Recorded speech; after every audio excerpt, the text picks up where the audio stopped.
For tonight, the U.S.-backed Israeli war in Gaza is now grinding into its 8th horrific month.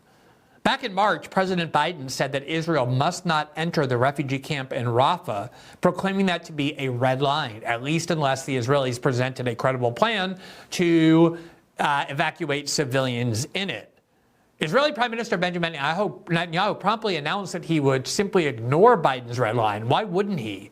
And then proceeded to do exactly that. While Biden has symbolically, quote, suspended the transfers of a few weapons to Israel, ones that Israel is already fully stocked with thanks to Biden and therefore has no impact on its war effort, the Biden administration continues to fund the Israeli war in full and promises to continue to send even more arms, even though Netanyahu violated what Biden called his, quote, red line. All of this comes in the face of a new report about 20 American healthcare workers who are trapped in Gaza, unable to leave as a result of Israel taking over the border crossing into Egypt.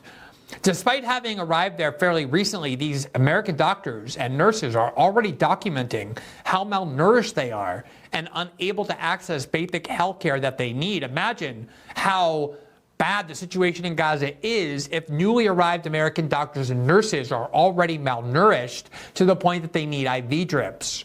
Earlier today, Israeli militants blocked the flow of humanitarian aid into Gaza via the West Bank by ransacking trucks filled with food and medicine destined for the starving population in Gaza. So many new pieces of conclusive evidence of the famine and horrors in Gaza have emerged over the past several days that we believe it vital to examine them to get an even fuller picture of the horrors and atrocities the U.S. government is enabling.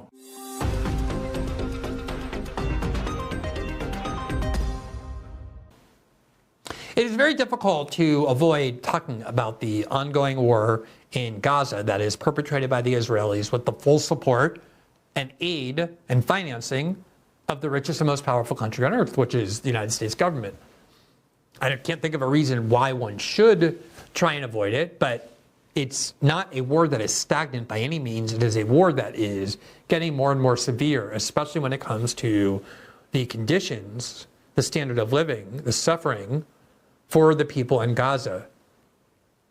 There are people who have been through war zones all over the world, and you'll hear over and over when they go to Gaza and then come back, they will say that they have never seen anything that remotely compares to the conditions on the ground in Gaza in terms of civilian suffering. Now, earlier today, the Jerusalem Post reported, and there is video where you can watch this happen as well, that Israeli protesters torched aid trucks that were headed for Gaza through the West Bank. This is not food and aid and medicine that Israel is providing. This is medicine and food that aid organizations are providing to the population of Gaza, the starving population of Gaza. And as the Jerusalem Post says, no left-wing outlet protesters have repeatedly blocked aid trucks headed for Gaza in recent months. These are Israeli citizens who are not arguing that Israel should refrain from feeding the people of Gaza, but who are actively and physically, often through the use of violence, blocking food, water, and medicine from entering Gaza and saving the lives of women and children and innocent men, civilians in Gaza. Quote, protesters from the Zav 9 movement vandalized several humanitarian aid trucks that were headed to Gaza near Hebron at the checkpoint in the southern West Bank on Monday. Remember, the entranceway into Gaza through Egypt has been seized by the IDF as part of their invasion of Rafah. And so now they're using the West Bank, aid groups are, to try and get aid into Gaza. And the fanatics and the radicals and the extremists, the Israeli extremists, are torching these aid trucks, are ransacking it and sabotaging it. They don't want food getting into the people of Gaza. They want them to starve. Quote, later in the evening, protesters torched the trucks and the aid on them. A photo of the incident circulated on social media with the text, quote, a torch for the hostages from Negahot. Negahot is a settlement near where the aid was torched. The torch is an allusion to the torches lit at the annual Independence Day ceremony in Israel. Quote, it is unfathomable to the mind and heart that precisely on Remembrance Day, the Israeli government opens a supply route from the Palestinian Authority in Hebron to the Hamas terrorists in Gaza. said the movement on Monday. Quote, "We will not be the silver platter on which the Gaza Strip was given for the establishment of the Palestinian state." Now, consider the irony here, that they're doing this in the name of the protesters, or the hostages rather, and yet the hostages themselves are in Gaza, deprived of the same food, access to medical care as everyone else in Gaza. How does starving the hostages in Gaza help the hostages in Gaza? Many of the hostages who were released said, when they were encouraged to talk about the abuse at the hands of Hamas, which many of them said they did not suffer, said that the thing they feared most while in captivity with Hamas was Israeli bombs, and talked as well about how they couldn't eat much, but they ate the same portions as their captors. Their captors would get food and share it with them in equal portions, and they were malnourished. This is back in November and December when those early hostages were released. How does it help the hostages to destroy Gaza with bombs or to make sure that no food gets in? The hostages are a pretext for waging this war, not the objective of it. Quote, "Right-wing protesters have repeatedly blocked aid trucks headed for Gaza in recent months, including in recent incidents in Jerusalem, Mitzvah Raman, and the West Bank." Here is video of that happening, in case you doubt it, even though it's in the Jerusalem Post. You can see here at that border crossing, these extremist Israelis, settlers, occupying land illegally under all international law, who are attacking these aid trucks.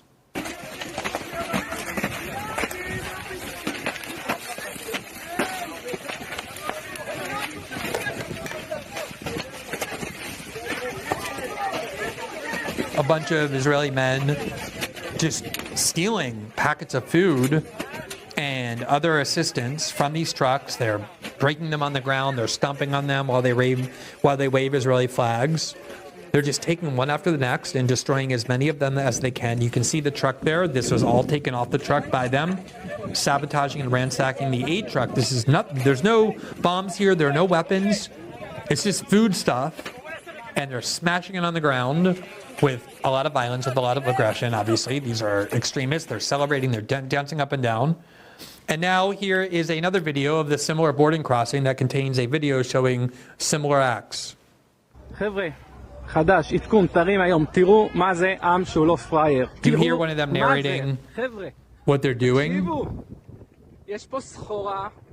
and they're showing all of the destroyed food packets. A bunch of it is spilled on the ground. Remember, the World Hunger Organization, headed by Cindy McCain, wife of John McCain, one of the most steadfast supporters of Israel in all of Congress, has said that there is now famine all throughout northern Gaza and in Rafah as well. And here are aid trucks that are trying just to bring rice and food. You see the rice or the sugar just all over the ground in the bags that have been opened and thrown off the trucks and destroyed by these extremists. So again, this is not a question of whether Israel should pay for this. This is not coming from Israel. It's coming through the West Bank, which is not part of Israel, even though Israel occupies it. Here is Yanam Magal in a report earlier today. He said, quote, "A truck delivering aid to Gaza was set on fire in Mount Hebron, which is part of the West Bank." And then here on social media, there is a photo of the truck on fire with Hebrew writing, and the translation is, quote, "A torch for the hostages from Negahot," which is the Israeli settlement in the West Bank. Now, we've shown you before video of the independent journalist Jeremy Lafredo, who went to the West Bank and asked the people of the West Bank, Israeli settlers, what they think about the people in Gaza and what they want for Gaza. And we'll just show you a couple minutes to get a sense for how hateful and extremist and even genocidal a lot of these people are. What are we trying to do? We're trying to block the aid trucks from crossing into Gaza. This was when the aid was still coming in through the passing in the Egyptian Gazan border.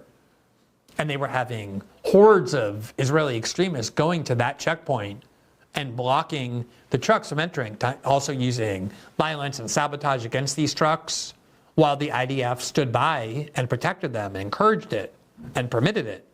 This again was food entering the Gaza Strip, when World Health Organizations are all saying that the people of Gaza face famine And so Jeremy Lafredo went to the West Bank, went to this border crossing, and he asked them what they're doing. And obviously most of these were in Hebrew, and you see the translation on the screen. What are we trying to do, says one of them, to block the aid trucks from crossing into Egypt. And from Egypt, it will go to the people of Gaza, and to Hamas, it will help Hamas. It's very successful. Look, the aid trucks were supposed to be entering Gaza from 10 in the morning today, and we are blocking them from entering. It's been days since any aid trucks have passed through, so there you have it. It works. I think what we need, I don't know, we need to be united and kill all of them. Now, this to me, maybe it's just me, seems to be a lot more dangerous and a lot more destructive and a lot more malicious and a lot more impactful than anything a bunch of 19 and 20-year-old protesters on college campuses have been doing in the United States. These are people who are saying we want them all to die, not Hamas, we want them all dead. And as a result, we're blocking food sent by international aid organizations and the US government and other governments. We will not permit them to enter Gaza, and they're physically blocking them because they said they want them all to die. He said, quote, we all need to go back into Gaza and control all of it, make it part of our country. On the trailer of this truck. And then you see on the trailer of this truck is wheat flour for the starving and besieged people of the Gaza Strip. It's wheat, but this humanitarian aid and thousands more aid shipments are not making it to the Palestinians in Gaza because Israelis have decided to engage in a direct action of blockade. There you see them all waving the Israeli flag. Quote, the people of Israel live. For over a week, I embedded myself with Jewish Israeli nationalists who believe it's a worthy cause. Religious duty to drive hours from the comfort of their illegal settlements in the West Bank and residential neighborhoods in Jerusalem and bring their loved ones to the Karim Shalom and Nitzana border crossings to block the humanitarian aid trucks from delivering desperately needed food to starving Palestinians. There you see kids being indoctrinated with hatred and violence against Palestinians, much like some Palestinians are indoctrinated to hate Israelis as well. They're occupiers, the people who bomb them. And these are the extremists in Israel, many of whom have their views. These are not fringe movements. They have their views represented quite robustly by some of the senior officials in the Netanyahu government, which is why the IDF doesn't remove them, doesn't stop them, but protects them and shields them. I want to play for you a video that was released today. It's from a British surgeon, Dr. Nick Maynard, and he goes around to war zones, has for many years, using his skills as a surgeon to help people in war zones. He just went to Gaza. He spent several weeks there. He has now come back, and he described in this account what it is that he witnessed there. Listen to what he said. I'm a surgeon. I had two young female patients, Tala, who was 16, Lama, who was 18, both of whom had survivable injuries, both of whom died last week as a direct result of malnutrition. I've just returned from Gaza for my second trip there since October the 7th. I came out of Rafah, one of the last people to leave on Monday. What I saw over the last 2 weeks. The first thing I'd like to highlight really is the direct targeting of healthcare workers. We know about this. We know that the hundreds that have been killed and also hundreds that have been abducted. Now, just to give you an example of one of the things that he was referring to, there was a top surgeon at Al-Sharif Hospital, which Israel has now destroyed. He was an orthopedic surgeon, the chief of orthopedics in the Palestinian hospital system in Gaza. And back in December, he was abducted, detained by the Israeli military. And the Israeli military claimed that this top doctor was somehow participating in helping the terrorists, which is the excuse Israel uses for everything it does, just like the US government after 9/11 used that excuse for everything it did.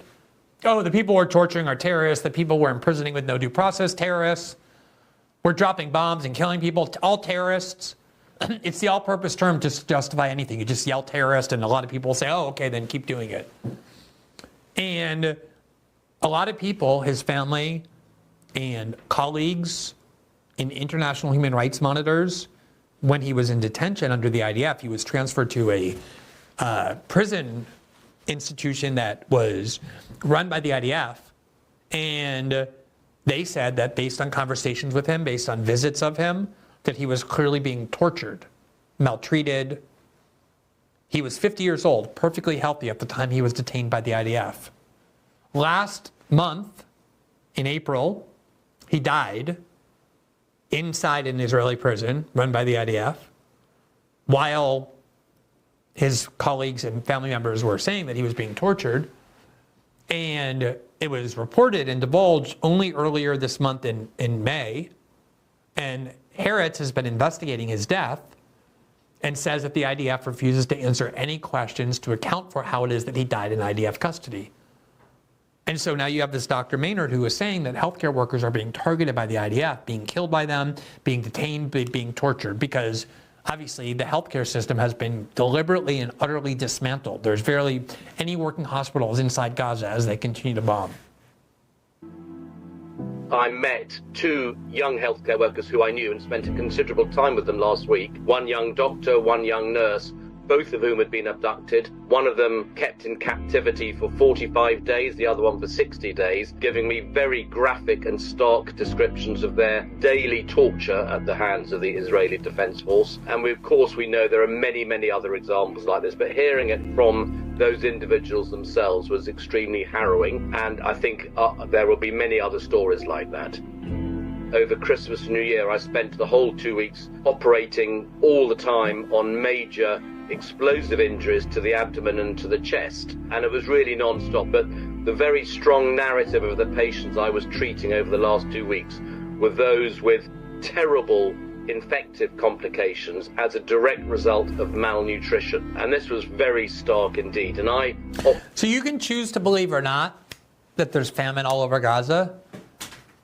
You can dismiss it as reports of Hamas, even though international hunger organizations and aid organizations are all saying that there's famine, even though Western doctors and nurses and other healthcare workers and aid workers who go into Gaza all come back reporting mass famine and malnourishment. I mean, you can just willfully decide you don't believe it because you don't want to believe it, or you can look at the mountain of evidence proving that this famine is real.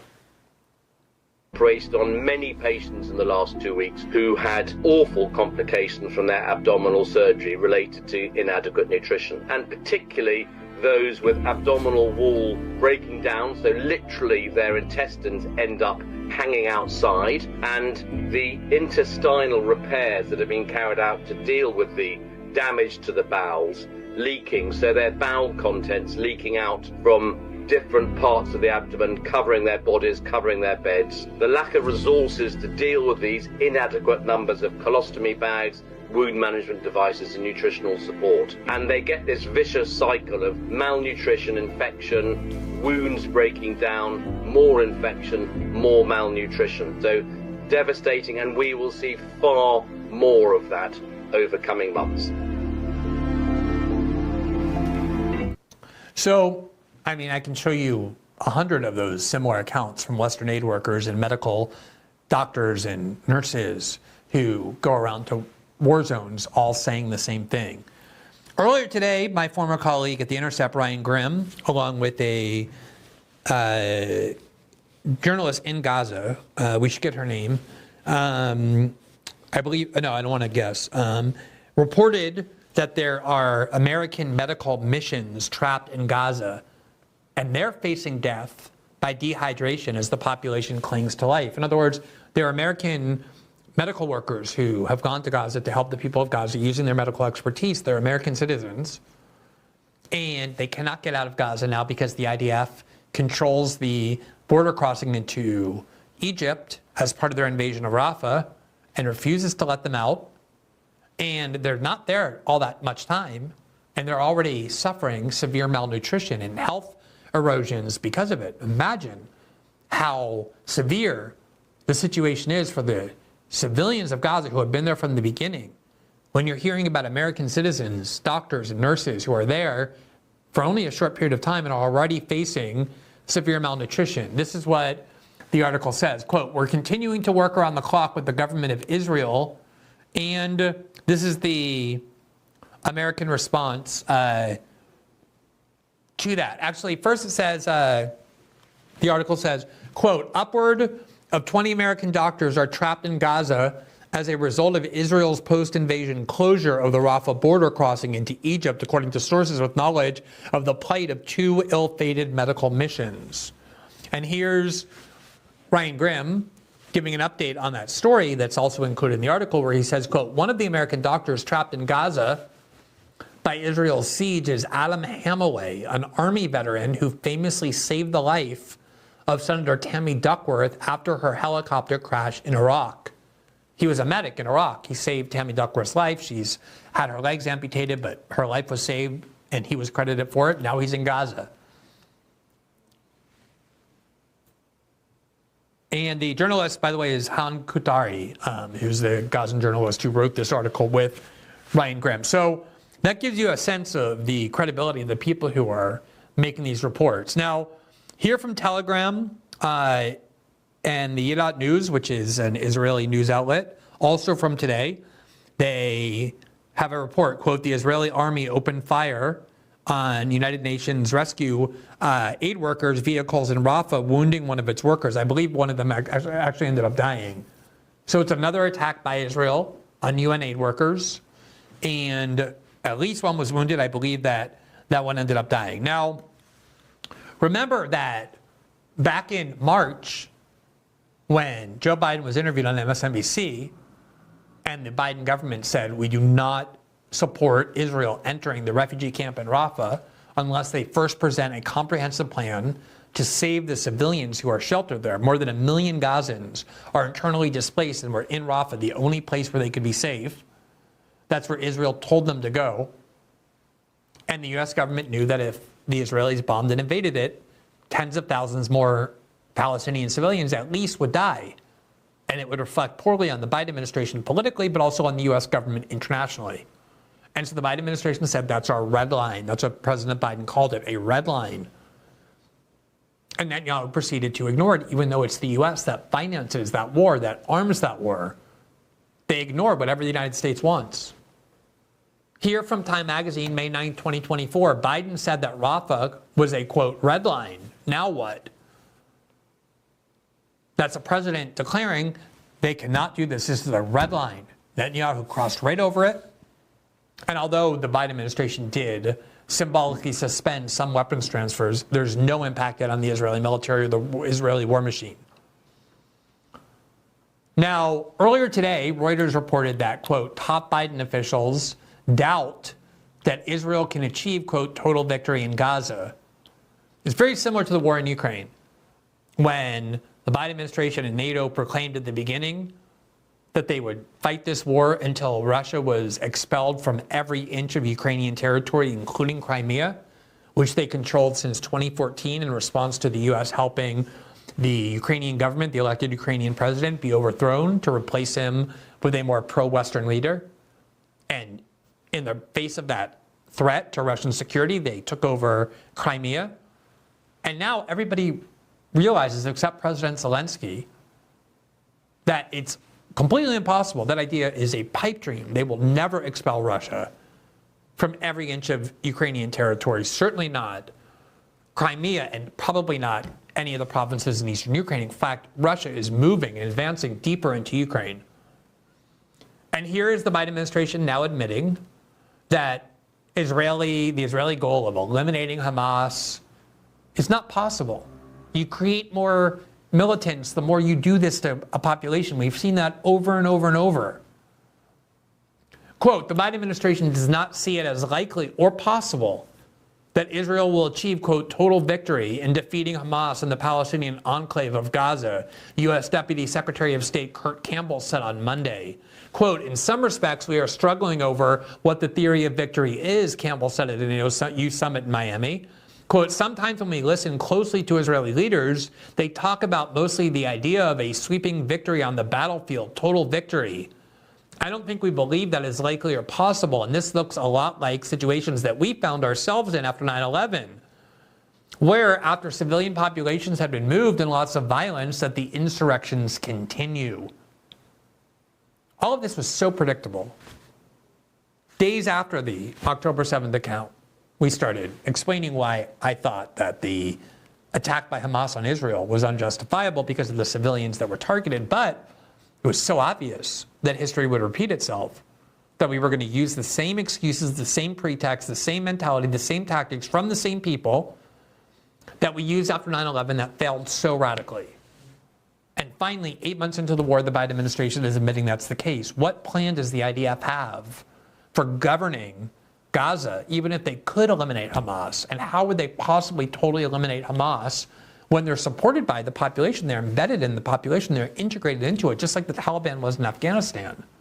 Just like the insurrectionary movements in Iraq were embedded in the population. These are not armies that stand alone from the population. They're part of the population. They're supported by it. And it's impossible that Israel will eliminate Hamas. This is slaughter and famine motivated by vengeance and bloodthirst over a people whom Israelis largely do not regard as human, whose lives they do not value.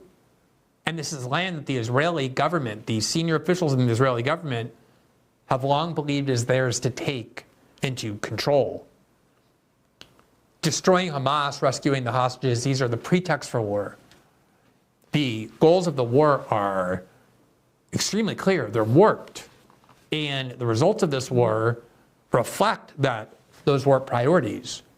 And yet this is not just an Israeli war. It is absolutely an American war. And the person singularly responsible for supporting it and financing it and arming it and continuing to do so is Joe Biden.